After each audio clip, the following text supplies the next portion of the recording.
in my kitchen. Yes. Thank you. So she is the author of The Plant-Based Journey, which is one of the most accessible books on how you can become vegan and what the whole vegan experience is like.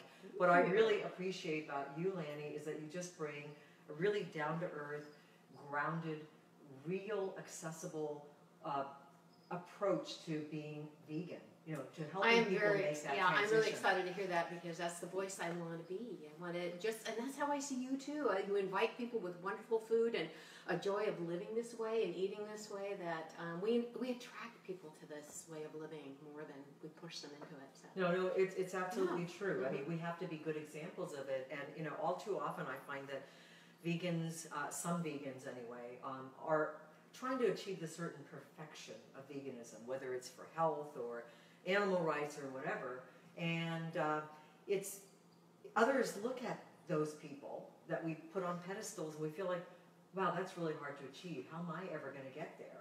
And it's not real, you know. Yeah. So. And that's why my new book is coming together, because the plant-based journey did so well. Where the next book is about being mindfully vegan, and so it's how to deal with that. Countering the stresses around that expectation of imperfection, or just being vegan in becoming a vegan world. Becoming a vegan world, but in the non-vegan world, oftentimes, you know, we feel like we have to achieve a certain persona and look a certain way so that we attract people, and which is good. Yeah, well, physical countenance is one thing, but I think it's more of an inner energy. Yes. That if we bring solidity and presence and joy with our lives, that communicates much more than what you say or even how you look. So, very important. Yeah. And bodies come in all shapes and sizes. I think that we have this thing. Miyoko and I were talking earlier about as we get older, that we need to sometimes make some adjustments or learn about the wonderful things that veganism and plant-based living can bring to you. And part of that is listening to your body and listening to your life and seeing how it all fits together, because we're here to be healthy and happy and make it healthy and happy for the other sentient beings here. So yes, we have to have an overriding intention, and if we get caught up in the minutiae, like, you know, how many grams of fiber are in my pasta? Did I eat oil today? Is, you know, where's my, you know, I mean, there's a lot of focus on that, and health is important, because the more vibrant we are. But it's a part of that, yeah. Yes, it's a whole. And what you said, healthy and happy, and there's not enough emphasis on the happy. I feel like that is really, really important. Yeah. You know, and you know, I just got back from the land of happy, I feel. So I just got back from Italy. I mentioned it. Well, that's what we had to do this today. Yeah, that's what we're I doing didn't want today. to talk about the book. I wanted to learn to make pasta. Well, we're going to be focusing on the happy today. So I just got back from a vegan tour of Italy, Vegano Italiano, which is a tour that I've done 2 years in a row now with a group of vegans. It's a culinary tour of southern Italy, absolutely amazing place, and they are not only happy but healthy, because this is one of the so-called blue zones of the world. Yes, people live a long time because they embrace life to the fullest. It's the whole picture, it's the whole just like picture. we're talking it's about. not just this, you know, we're just not focusing little machines. on. Yes, absolutely. And so it was a fantastic trip. Next year we're going to Sicily. So that's going to be fantastic. But today I thought, you know, we're in my kitchen, so we're going to cook and talk I have and my laugh. Miyoko's. Yep, you got your. Look at this. You can get these on your website, you can right? get these on our website. Perfect fit, nice and stretchy. I've got a large. Organic. She's got a medium, 3/4. This is an organic. It's organic cotton, handmade, by the way. They're not handmade in Los Angeles. So this is completely. We're talking about fair trade. I mean, this is a woman who started her own company called Lavish Lint, and she hand cuts and sews these and hand dyes them. So it's absolutely amazing. So. So compassion is our culture. Turn around. Yeah, I did. I modeled while you were talking. Changing the culture. There we go. So I was so excited to have my own version of the shirt. We're going to try to change the culture today about how we approach food in a joyful fashion, adding a little bit of Italy.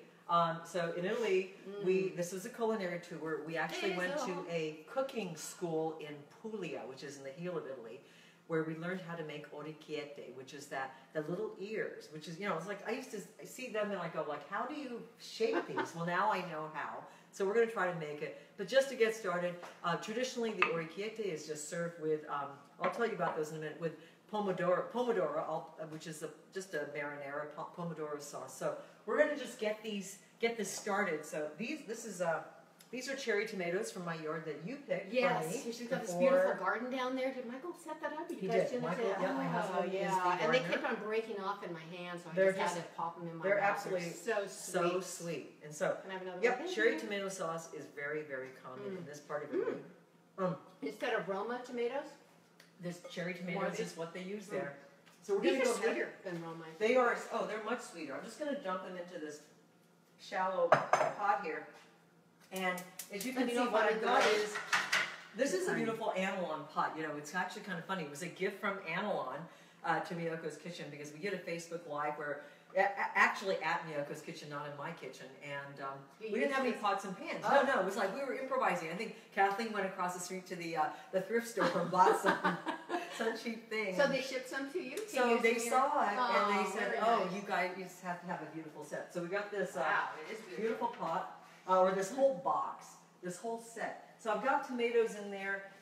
You know, marinara or pomodoro sauce really just takes about 15, 20 minutes. You don't want to crowd your pan. Basically, this is it's got a wide surface, it's shallow, so it'll cook quickly. And I'm just adding some olive oil, a little bit of sea salt, and we're going to add some garlic to this, and we're going to get that simmering away while we make the pasta. I'm going to show you also how to make it. This is my garlic rock, one of my garlic rocks, which helps me to peel the garlic. Ooh, this garlic is not so... Maybe inside is okay. Yeah, maybe it's okay. Okay, all right. So anyway, we're just going to use the garlic for the sauce. So I'm just going to peel it, and that, of course, removes the skin right away and crushes the garlic, which helps to release some of the aroma. A lot of people use, a knife for this, but this, I've told this story a million times. This Filipino lady said, "Oh, what do you mean you use knives are dangerous? No, you have to rock. hit it. You just have to go down to the river and get yourself a rock." So I went down to the river and got myself a rock. Okay. So I think we have enough. The other thing I found when we were in Italy. Really good in here. Can you smell? Can you? Yeah. Is that they don't use as much garlic as we do in southern Italy. So they use garlic and everything. That's surprising. Don't you think everything's garlicky? Yeah. In fact, I was doing a cooking demo, and we were looking for garlic from the kitchen, and I took the last bulb of garlic they had to feed about 30 people. So anyway, so we got some garlic in here. You want some garlic essence, but you don't necessarily need it to be just absolutely pungent garlic flavor. So we're going to get that. Ooh, it smells so good. Got the garlic, and I'm going to throw it into my pot there and give that a stir. Anytime I'm in Miyoko's Kitchen, I am just kind of attach myself to her hip with mine, because I learned so much just by watching. I remember even you taught me once how to slice apples for this cheese tray we were making. We're at a summer fest, and she said, "Could you cut up some apples?" And so I did it kind of like the way I do it, cut it into quarters and eighths and take out the core. And she goes, "Oh, well, let me show you how to do it." And nice little fan of apples. So anyway, every time I'm here, I go away with about 10 new tips. So, all right, just wash my hands quickly. Okay, so now we're going to make pasta.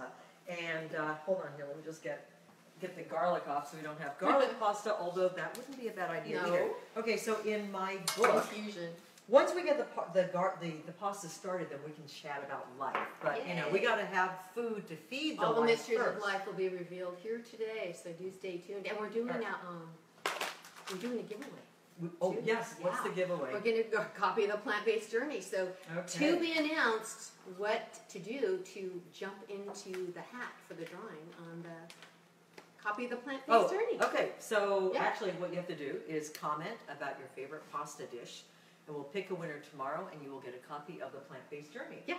So you say my favorite pasta dish is vegan pasta dish. Nothing with meat. Nothing. No cheat. No, you can have. You can use kitchen cheese or some other vegan cheese, but no brand cheese. Okay, so here's what we're going to do. We are going to make some pasta. This is how the mamas.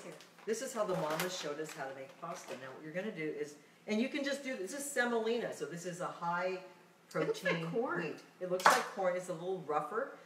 It makes perfect pasta. And what you're going to do is just add a little bit of water at a time. Now this is not, I'm going to show you how to do it my way in a food processor. That's a little bit easier. It doesn't involve any kneading. But this is another way to do if you like to get your hands in there. Oh, you're just going to add a little bit of water at a time until it forms a little dough.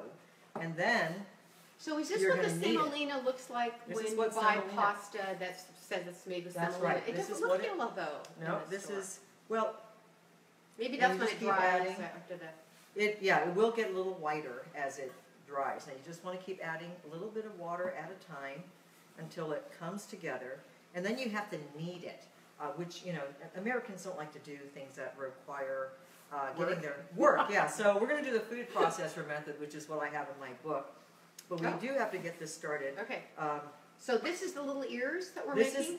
What's the Italian name? This orecchiette. But you can actually, this is just regular pasta, so you can turn this into anything. And I know you were handling one of these things. Yeah. These are, I picked these up at the farmer's market in Italy, and these, it looks like these little wooden ones were cheap and they broke. But I did buy a serious one. This one was like 30 euros. This is made out of brass. Oh, you bought them in Italy? I bought them in Italy, see? Absolutely. Authentic. Yeah, they How are do you say authentic in Italian? I think it's autentico.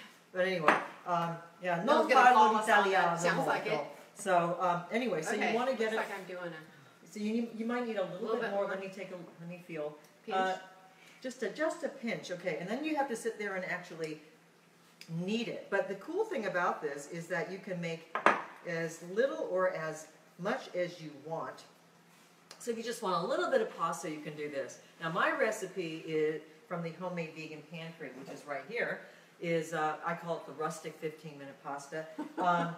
Is a little bit more, you know, you make a little bit more, but so what? So we're going to take 3 cups of flour, and you can use semolina or just regular all-purpose flour. Now this recipe is in the Homemade Vegan Pantry, right? The pasta recipe okay. is. I don't have not the shape, but the no, the basic pasta. Okay.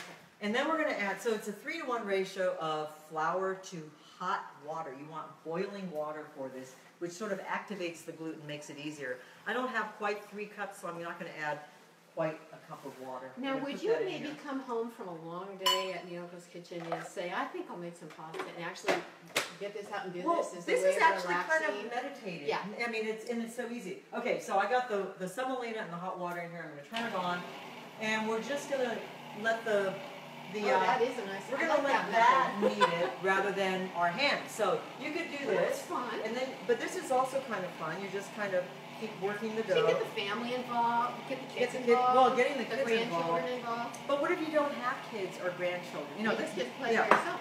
That's right. But I mean, you can make you can make dinner for 2. Just enough fresh pasta for 2 people. So you want to make sure that you might want to make it a little. It's a little too dry because you want to be able to knead it.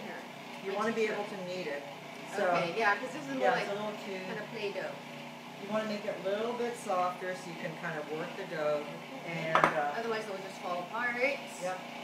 Now I'm just going to give this a stir. So has anybody reported in on their favorite pasta dish to get win a copy of the Plant-Based Journey? Anytime. Jason is making his favorite pasta dish is he created using butternut squash to make a vegan cream sauce. Ooh, so you make it, Jason, you make a cream sauce with the butternut squash and put it over the pasta? Yes, and then puts it over. It is amazing. Did you invent the recipe? He did. That sounds good. He created it using butternut squash. Do you have butternut squash growing in the garden down there? I only had time. We don't have butternut squash, but I do have this whole basket over here. I put on the floor, get it off the counter, but this is all squash in my garden. So giant zucchini, somebody got zephyr squash. These are phenomenal. Patty pan. They're actually big, not though. patty pan. They're a little you. bit different, really. I can't remember the name of it. Kabocha squash. So we've got all kinds of squash growing in the garden.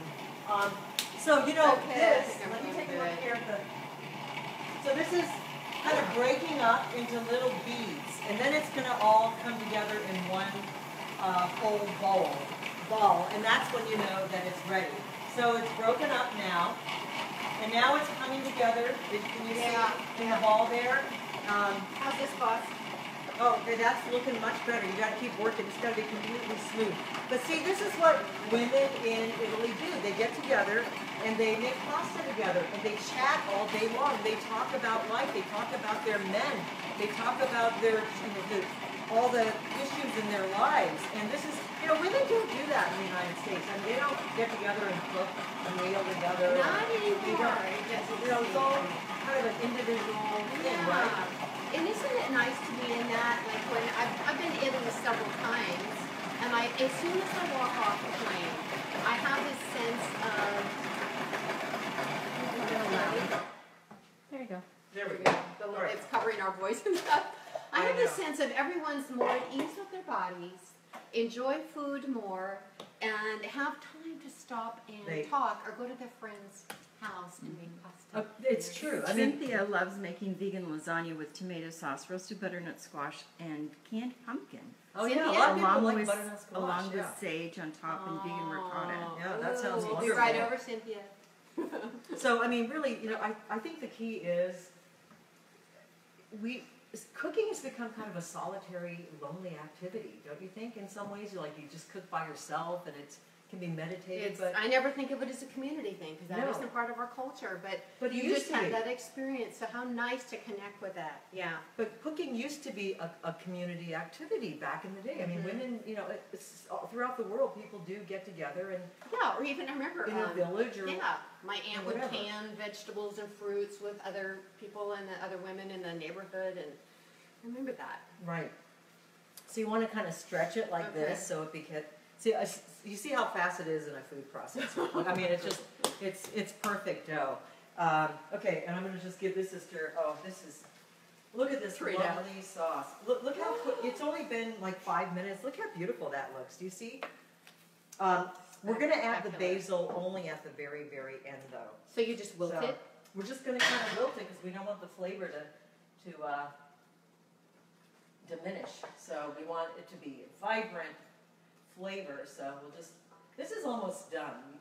You just want to preserve the sweetness of it. You don't need to cook marinara or pomodoro sauce for hours and hours. In fact, it ruins it. Okay, so I'm going to start showing you how to shape the orecchiette. So you're going to take your dough and you're going to roll it into a big snake. So this pasta dough, you can turn into anything. You can just roll it out with a rolling pin and turn it into lasagna noodles. Or once you roll it out, you can cut it with a pasta roller or a pizza cutter or a knife or whatever into any shape that you like. So it's not necessarily, it's not like it's only for this. This is just a basic. I think there's a little pocket in it. I think what you want to do is maybe cut this in half because of the size, and then roll it out. Thank you for the tip. Yeah. Where's your other half? I made a smaller one, so that's the beauty of this handmade method is that you can make it any size you want, and you can just kind of squeeze it and just keep going like this. Yum! This recipe looks wonderful. Oh.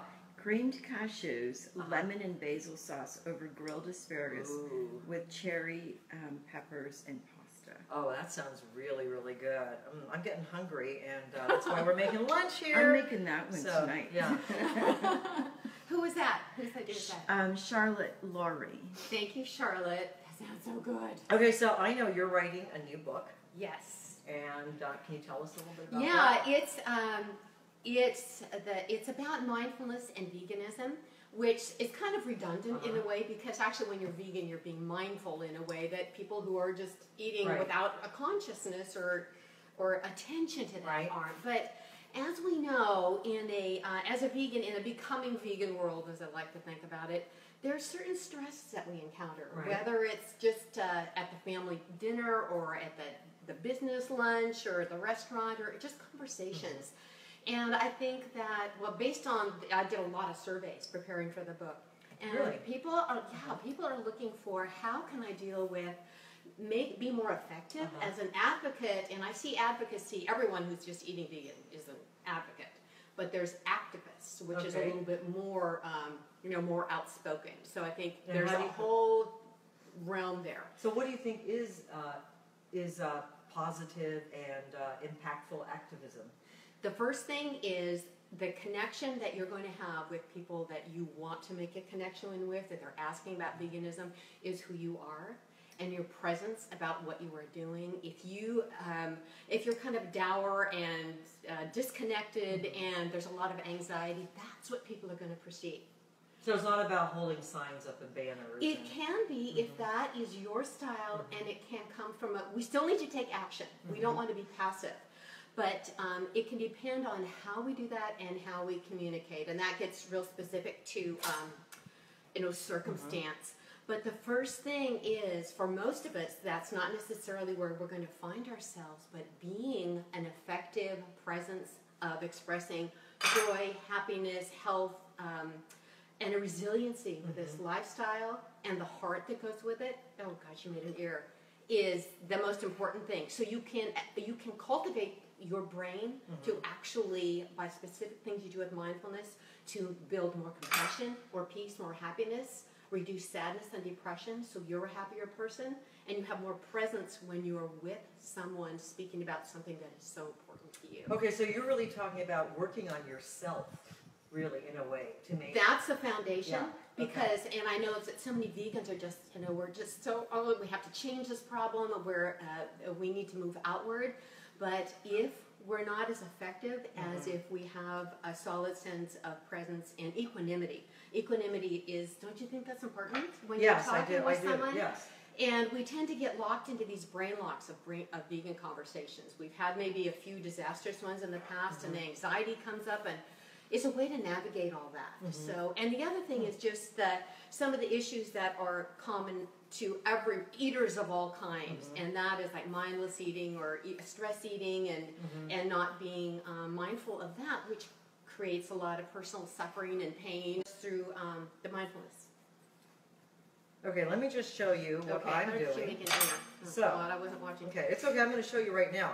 I mean, it took me a while to figure this out too. So, the way you make an ear is you have a log like this, and you're going to cut a little bit off like this. You cut a little piece off, and you take a knife and you take the non-sharp edge. So the sharp edge points to you.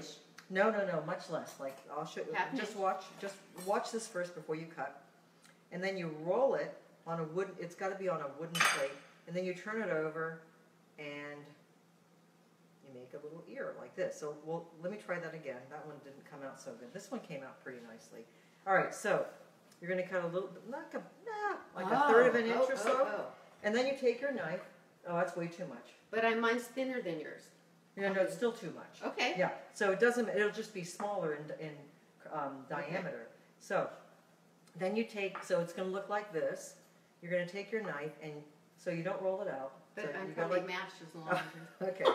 All right, and you press down, and you pull the knife towards you so that it curls over the knife, and then you have this, and you turn it inside out, and you press your thumb up like this, so you have like a little lip around it. How many deformed ears did you make before you got a good one? Please tell me dozens. Just a few, actually. Okay. I mean, so I probably had like this much, and I got through it pretty quickly. Okay. I'm just gonna. Oh my gosh, this is reduced now. We don't want it to reduce much more than this. Look how beautiful that sauce looks. It smells so good. So I'm gonna put some basil in it now. The other thing the Italians don't do is they never, ever, ever use a knife on their basil. They tear it because the knife oxidizes the leaf and makes it brown. So they just tear the leaf. Now I'm going to just turn this off. Hey, how are you getting this little ridge? When you turn it over, it kind of naturally forms. So we'll try it again. For some of us. Takes a little bit of practice. Now, another thing I like to add to marinara or pomodoro is some fresh rosemary occasionally if I want a different, instead of going sweet, which is what basil is like, and if I want to go more savory, then I might add some rosemary instead. So look how beautiful this is, how beautifully it's reduced. It still has some texture to it from the tomatoes. It's got multiple colors because of the green. I've got yellow tomatoes, orange tomatoes, red tomatoes. It's absolutely gorgeous. And then, of course, you want to taste it, make sure that there's adequate salt and sweet balance. So anyway, we're just going to turn the heat off and just let it sit because the sauce is now ready. Now, for this, we're going to try this again. Okay, so I'm getting better. Did you get it? Ears. Yes, there you go. We're getting there. So get your thumb more. This is one of those dishes you don't want to have really sharp, long thumbnails because then you're going to get a hole in it. Well, so you roll it like that. Have those. Okay. And it's just some of us. They get in my way with anything. I can't type. Like I don't understand that people with I know. Me See, too. so naturally forms this little. Yeah, that's how you make orecchiette. Now there's a different kind of pasta. I can't remember the name of it. It's not cavalli because that means horses, but calavelli or something. I can't remember. And that's also from Puglia, and that's just this part. When you roll it, it looks like that. I've seen that. So you don't have to do the ear out. You don't have to do the ear thing. So that is also another way of making pasta. You can just do that. But today we're doing the Puglia specialty, which is the orecchiette. So since you were, how good your Italian? I heard you and Michael are taking lessons. So could you? When these women were talking about their men in their kitchens. Oh yeah. Well, unfortunately, we didn't get to hear any of those conversations. But. Just really basic Italian. We were doing Duolingo. It was just an app. Hey, dear, look at this. Oh, look at that. Okay, I'm there very you proud. go. You're this getting is my better. First successful you are ear. Getting better. She approves. So in the plant-based journey and in your own personal journey, and I know you speak to lots of different crowds everywhere. What are some of the most pressing issues you find from women? Let's say our age, like women. I know there's a lot of people that are young that may not have the same, issues that you get when you get older. Mm-hmm. When you get to be our age, and I know there are women who are our age or around there that are interested in veganism. They come to hear you talk. And what are some of the things the challenges they're having that you've been able to help with? It's interesting when you first started saying what's the biggest challenge, and a lot of it, it is related because this sense of perfection that you have to either be perfect at it, or that if you aren't, that you're not going to be able to measure up or meet the perfect need or be perfectly healthy. And what I like to do is set people at ease and ask them to also to listen to themselves, that everybody's body is a little bit different, and within the plant-based and the vegan menu, you have your best options for optimal health, energy, resiliency, also being able to find your naturally healthy weight because of the qualities of the food. But a lot of it is also creating an energy where people feel at home and comfortable in their different body types. Because I feel like even though women are getting older and we know we're supposed to be above and beyond, thinking we're supposed to look or be a certain way, it's still an undercurrent because our culture is so predominant about body perfection and being superwoman and all of that. And so it's not healthy. I mean, that's really stressful. It's destructive. I mean, to have to and for what? achieve. I don't know. I mean, I think ultimately we're supposed to be happy. Isn't that the key to this life? And how do we achieve that when we're always holding ourselves up to some sort of standard that we can't achieve? Yeah, and that is actually the foundation of my message in the journey in my new book too, is that really beneath it all is having a healthy and happy and productive life where what matters to you is the intention that underlies everything you do, which is how you are with your food, how you are with your family, how you are with yourself. And women just tend to, as always, be very hard on themselves, be very self-critical. But you know what? Remember when we were... we had a little accident here. We have a little kitty action. Yeah. Sorry. Okay. Where were we? We were talking about how hard women are on themselves. Oh, yes. Yeah. In talking about the mindfulness part, where being comfortable and at ease and presence with yourself, how often do all people do this, but especially women, being very critical of themselves, either like, oh, how come I said that, or why can't I lose those 5 pounds, or any of those things. Those are all reflected in how you are with yourself. It's how you are with other people. So if we're living in, if we're reinforcing, it's rarely, the book is very supported with brain research. The more we dive into the critical zone, the more that is what's conveyed as our presence, as a critical person. So in other words, if we criticize ourselves, it plays itself, and we end up criticizing other people too, which is really... that energy is and there. How do we overcome that? Like, how do we get to a point where we can be really I mean, because I think like being vegan is a really positive thing, because I feel really good about being vegan because for me, it's well, that aligns animals with your ethics, and yes. it's your, that's the base of your intention with what you do is, it's just like what you have for your company. You know, it's for the animals that start out, and then for our planet and our health are important things too. But that intention underlies everything you do. And this is why I've set the book up as a mindfulness book, because I actually teach the practice of how to overcome brain lock with ways of not only dealing with other people, but with ourselves. And you can there are specific things you can do with mindfulness practice to change those brain pathways. So that, yes. As a matter of fact, for example, most of our time every day, does your mind ever wander? Most of our time is spent in what's called the default mode network, which is where we're ruminating, regretting the past, or planning the future, or rehearsing something, you know. And the thing is, and that part of our brain plays a role, because that's how we connect dots, and that's how we look out for danger, you know, all of that. But if you spend too much time there, it activates other things in that part of the brain, which are sadness, cravings, depression, all of those things. You know, I think I spent most of my life in that space. I mean, until recently, I think I just took a shift in my own consciousness. I think after I turned 50.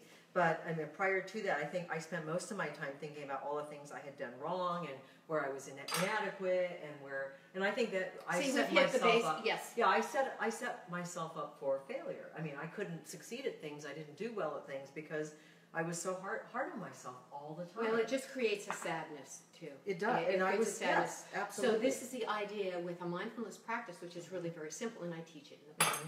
You actually learn to when you shift into mindfulness, it switches off your activity in the default mode network.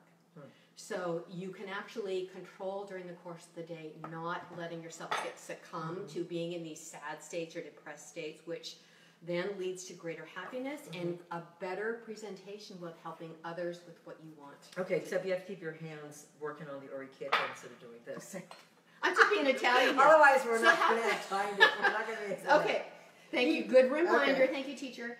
So how do the the Italian women talk with their hands while they're cooking, or are they better disciplined? No. Well, actually, this is at the cooking school in Puglia, and so, you know, it's these mamas, and of course they didn't speak any English. They just kind of demonstrated, and they just went around and watched us do it. There were 24 of us, men and women, all rolling. I saw some pictures. I'm sure. Yeah. So that was a lot of fun. But this is, I think, they just sit around, they chat, and they got their aprons on, and they're just yakking away, you know. And, I mean, they know how to. I think they're just. I think you're right. They're just easier on themselves. Yeah. They know that it's okay to enjoy life. That they need to take the time out. And I know I don't do that. I mean, I don't. You know, I'm kind of constantly going, and if I don't get something done, then why is it? See, there's specific ways that you can manage that with. Specific exercises you can do in your brain. Just little changes in your brain. Really? Okay. Yeah. I need to read this book because I need help. Seriously, I do need help. So. Well, I appreciate the opportunity to talk about it because it's absolutely changed my life. So how did you learn this? Oh, God, it was about almost 25 years ago. I'd heard about it, and I really liked the idea. I thought, okay, so I can do this simple little exercise and actually train my brain to be less anxious, more able to manage stress and emotions, kind of self-regulate things, this is what you can do with this, which is not the same as suppressing or ignoring. Whoops, my hands are talking again. It's actually a way to process things in a way that you're very present with them so that they can't build a wall of stress where you collapse, or, you know, you come home and you find yourself up to your wrist in the cracker jar, or you angry outburst at your significant other, like, where did that come from? And it's just because this wall of stress has been created over the course of the day or the week and it's too agitating. Who wants to live like that? I don't know. You know, and the thing is, we should all be so happy because we're living a vegan lifestyle. Look at our privilege here. And we don't, that we have this opportunity. We have the choice to do that.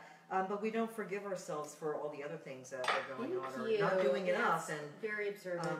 And also just I guess if we're angry at ourselves, we're going to be angry at people who aren't vegan either, and we're not showing compassion. That's exactly right. It's like what's wrong with these people? What's wrong with these people? They haven't been able to stop. They have the information. The thing is, but we don't have the skills to know how to make that shift, and that's what I'm doing with the Mindful Vegan, is actually showing, what we should do. When the book comes out, we'll have a little retreat. Right. We'll do some meditation, and we'll do some food, and we'll be on cloud nine. That'll be really, really fun.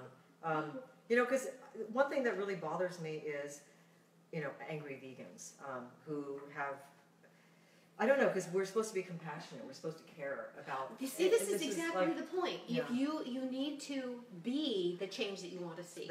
So if you are shaking your finger and being the vegan lady and scolding, and it's not going to move people in the direction. Think about it. Has anyone ever tried to change something you do by shaming you into it, and that in a way that you said, "Oh yeah, I'll do that." No, I don't think it. I don't think it works. I mean, I don't think it works at all. But there are people that do that. I don't want to be critical of them either, because then I'm well, doing the see, same it may thing, work for some people, and also, but there's some things that are very important, like leafleting is a really powerful. Well, that's a vegan outreach. Yes, and they have some wonderful really leaflets. Works. Yeah. But you can be one person or another when you're leafleting. You can be dour and edgy, and that's going to be presented with whatever you're presenting. But you can be kind and compassionate, and here's an idea, and just give and the information. Share, yeah. And another thing that I think always works is you share some good food. And that's always worked for me. Exactly. So, that's why sharing good food works. I agree, and I put that in. And this, so. I really do. It's incumbent on us to make this look joyful and happy and delicious. It's not the twigs and bark. No, and if you make orecchiette, obviously you want to be doing this with a friend in the kitchen, because it takes, as you can see, this is not an automated process. Look at my ears are good. I know I'm they're almost getting up with you. Maybe I'm not going to count. Do we we have any more people? We are, for those who came in late, we're giving away a copy of The Plant-Based Journey. And all you need to do to enter is enter in the on Miyoko's kitchen in the comments. On our Facebook, yep. Say what your favorite vegan pasta dish is, and it could even include. Hey, you know what? We're going to actually melt some of the mozzarella, which I have right in the pasta, which you don't need to do, but you could. I also have some super aged cheese over here that we're going to grate over our pasta. Super aged? Is it like super aged, like I don't know what it is, but it was in my refrigerator, so that's what. What I've been eating. I've been here in Marin working on my book since the due date is coming up, and I got a couple boxes of your smoked farmhouse. And every night for dinner, I've been doing a stir fry from the garden where I'm staying. There's zucchini and tomatoes and basil, and I stir fry that up, and then I cut in a few little wedge of that, and cut it into little tiny bits and stir it through and melt it, and it's like a smoky, it's really good. You know what? I forgot to boil water, so I'm going to put hot water in here so we can get this on the road. Okay, I'll just keep making ears. Yeah, you just keep making ears, and I'm going to just fill this up with hot water so it boils faster.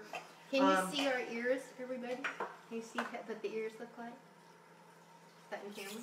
Do we have any questions or comments from viewers? One of our viewers, Charlotte, she would really like to come to a retreat.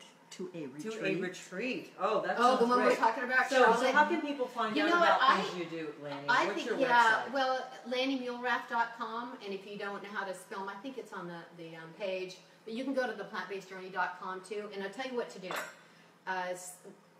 If you go in, you can sign up for my newsletter there, and that way you get the latest updates about the progress of the book, when it's coming out, and when our first retreat will be.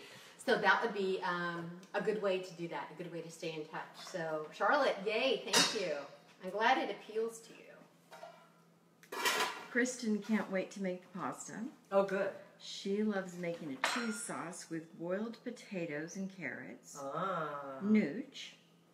Okay, that's a very healthy one. Yeah. Yep, that's EVOO. and spices, and then she throws in some spinach or veggies with the pasta to make a creamy vegan pasta dish. That sounds wonderful. So the potatoes are blended as part of the, with the nooch as part of the That sounds really healthy. Okay, so I actually, speaking of that, let me ask you, so do you have, so whole foods plant-based versus vegan, there's a whole host of options as to what's considered healthy, but there is a lot of emphasis on whole foods plant-based, and I know, we're both more along I call it whole food vegan. Right, whole food vegan. Yeah, okay. Yeah, that's inclusive, and that's what I do. And predominantly minimally processed, which I know we're a match on that. So I do my best, but I'm also not a perfectionist. That I don't worry about every little bite, and I found a really good balance with that. Good. Okay, you talk about that, and the stress that some people put on themselves by trying to be the perfect healthy vegan. With foregoing. Salt, sugar, oil. Oh, I can't eat. I can never eat out again. Never eat out again. I can't go, on this tour with you, Miyoko, to Italy because I might have to eat olive oil. Yeah, that kind of thing. If that is where you draw the line and that is your preference, then that's going to be your lifestyle. But you know me, Greg and I are on safari. We're going back in January. We go to Indonesia and wildlife expeditions, and good luck with trying to be that perfect vegan. Yeah, I'm not going to travel with an Instant Pot or anything like that. So that's a lifestyle choice I've made. So I think what happens is it needs to come down to making what your priority is. If someone is ill or they have a health problem that really demands a very strict diet, then of course no one's going to question that.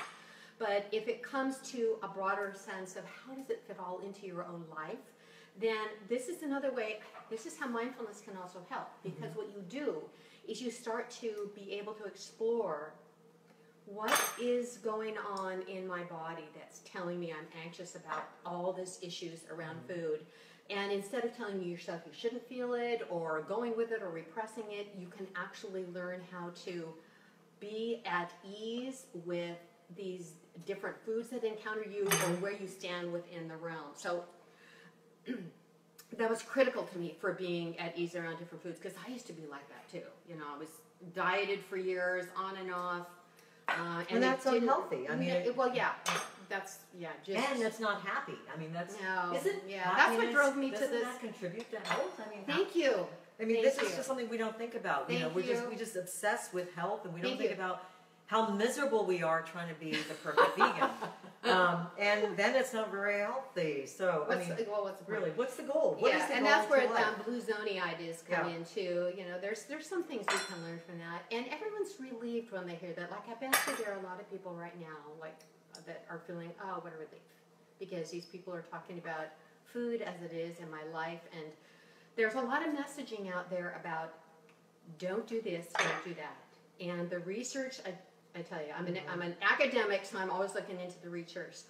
It tells us that when we are super restrictive diet plans or authoritarian eating plans that tell you yes, no, can actually create more dietary disinhibition, which means you let go of your guidelines all that more easier. So you can mindfully make your way through these issues. Really? I tell you. That's why I took this up. I was sick of it. I ended up giving up dieting, and I needed a way to get over the fear of controlling every bite. And this practice did that. So that's why I'm happily here making pasta with my lovely, creative, ingenious friend. Okay, you know what? Speaking of pasta, I have to tell you, in Puglia, they do this black and white pasta. So they make half of the orecchiette with semolina, and the other half with farina integrale, which is whole wheat pasta. So you can try What's this black about it? How is it black? Well, because it's whole wheat. It's not really black, but it's just it's not as light. It's not as light. Yeah. So you can do this with whole wheat. There go my ears. Flour to make sure that you're using a high protein whole wheat bread flour, not so the protein is important for it holding together correctly. That's right. Yep. And so we couldn't do this you can keep doing it, but I just want to get this. The water was ready. I'm going to reheat my sauce. Oh my gosh. I can't wait. This is going to be phenomenal. Okay. You know what? While we're doing this, I just want to also show people that you can roll this pasta out. I'm going to try my pasta roller. You know, this is very forgiving. I know it's very Once forgiving. you get the hang of it, it's not that hard. No. It is really I not was that worried hard at first. Now I feel proficient. Let me just take a Well, don't look at that one. roll. Hey, did those French guys leave any? Croissants? No, they didn't. But, you know, they left their shirts here. So. They better come back and get it with So, a fresh load. Yeah, I got it. They took a couple of Miyoko's Kitchen t-shirts and they left their shirts here. Except, you know what? Did you see that guy opening the Miyoko's cheese package? Here's a What tip, did? everyone. I didn't know about this. Oh, On every package, and I'm going to make this announcement here because I think there's a lot of people. The French guy went, and I thought, I've done that. There's little flappies here. Can I open this? Yep. And if my hand's not too slippery, it's just on one corner. And you pull it apart, and there we have. So I no longer need to make a fool of myself. It's actually with called my it's knife. called the easy peel corner, but Thank we you. find it. We joke about it, but sometimes it's not so easy to peel. So Well, it's not so easy peel. But it's a lot easier than the stab method. That's so true. you That heard is it true. here. This is how you open That is absolutely the cheese from Miyoko Schinner. true.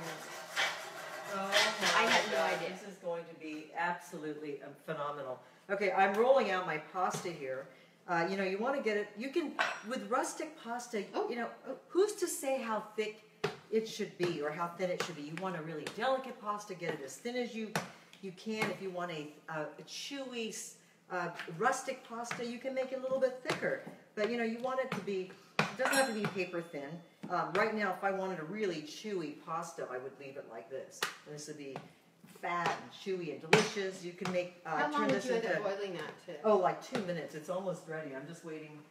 These they're a little thicker, so I'm just going to take one and see. Anybody else Oh my reporting in God. on their favorite It's pasta so dish to al win a dente. copy of the Plant-Based Journey? So delicious and al dente. Now, what you want to do with pasta is you drain it, and then you toss it with a sauce in the pan where it continues to cook a little bit. That's why you want it al Oh, you don't dente. cook it all the way. No, you don't cook it all the way. So I'm turning Okay, you off heard it now. here. It's a little chewy, which is how you want it, and I'm going to drain my pasta. And Okay, have you now, made look at these- that. Just look at this. Isn't that beautiful? I'm going to toss this with my pomodoro right here. In the sauce it goes. It's almost time to eat Turn if it you want to come on. over. And where's my wooden spoon? Oh. Had you ever made these ears before you went to Italy? No, I had no idea how these were shaped. I mean, I thought it was a mystery. And the mystery was solved for me in a cooking class in Puglia. So now, look at this gorgeous pot of. Isn't that absolutely beautiful? You know what we can do is I need to eat some. we can just put a little bit of the mozzarella in it. We just have to fold it all together and it'll melt in it. I'm just going to put some mozzarella in here.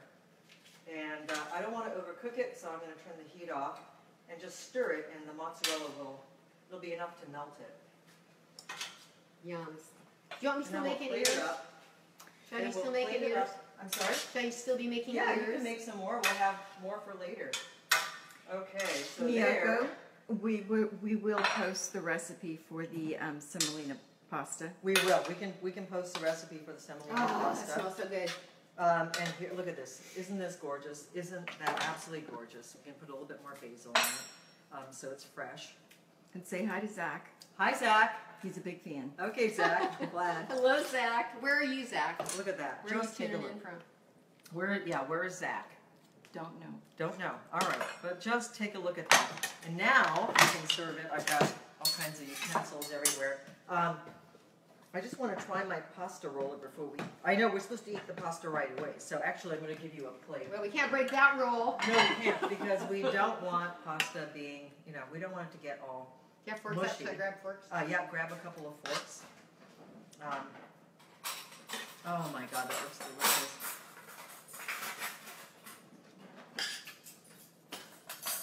Mmm. That's for you. Coming close. Mmm. Okay, a little Now, smell hold on, vision. before you eat, let me give you a little grating Yes. of aged. I think this is aged smoked farmhouse anyway. Oh, Just a little my bit. new fave. Look at that. We're just grating that over there. now you can dig in and tell me what you think. Now, these are the fruits of your labor.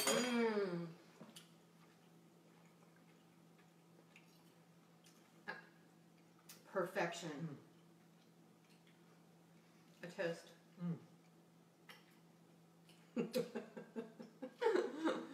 Wish you could have some. Orecchiette. All right. I'm going to just roll this out. Move this out of the way.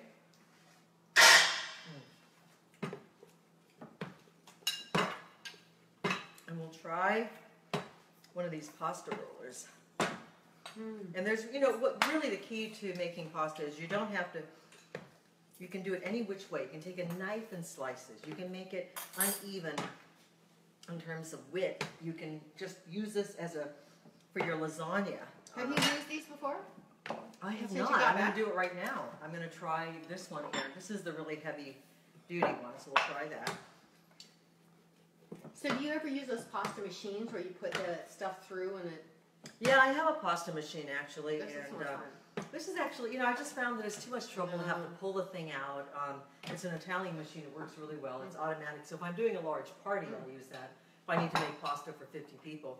But if, you might do that at the retreat. So. Yes, but at home, this is just really easy. So I'm going to cut it. Let's see. This will be slightly different lengths, but we'll see if this works or not. Oh.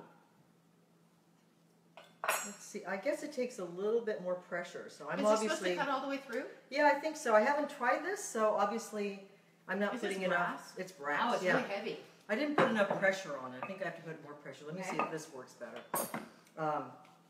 So you never know. This is all kind of new. And this one broke, the wooden one.